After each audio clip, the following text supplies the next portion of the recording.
of the things that I'm sure that you cover in those classes is election polling. And we're less than a month away from an election. And It's just crazy to think about. And this one is very unique because we have two candidates who are trying to argue against one another, as one of them being the incumbent. And I think something that I've read, and I wanted to get your thoughts on, is that it seems to me that whoever can take the mantle of being the leader of change is probably going to end up winning this election. Yeah. And it's very weird because we have Vice President Kamala Harris is not the president, so she's trying to claim that she's maybe not the incumbent, and a former president who's running again for president, so it's very unique election in that way.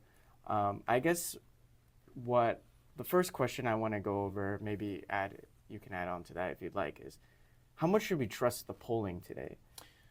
Ooh, so that's a really good question. Yeah. I see that happen in classes. That question comes up. I see it when I'm watching different things, looking at social media, reading different articles. I think, it's important to recognize that polling has strengths and weaknesses, right? So one of the strengths of polling is that you can get a pretty good idea as to what people think about within a margin of error.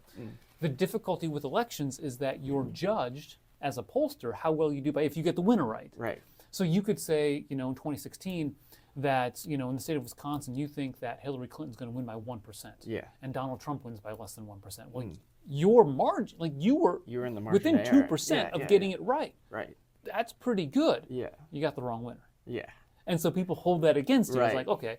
Now, the problem we see with polling, especially in 2016 and 2020, and even to a certain extent 2022, is when polls systematically underestimate support for one particular party or candidate. And so, of course, polls tend to be a little bit off. Historically, it's gone back and forth. I think it's underestimated just with the 2016 and 2020. It's underrepresented Republican support a little bit more in terms of recent years. Yes. But 2012 it underestimated Barack Obama support. Yeah. And so, it's interesting to see that there's no way of knowing until after the election if the pollsters are getting it wrong. And again, since you're judged on getting the correct result.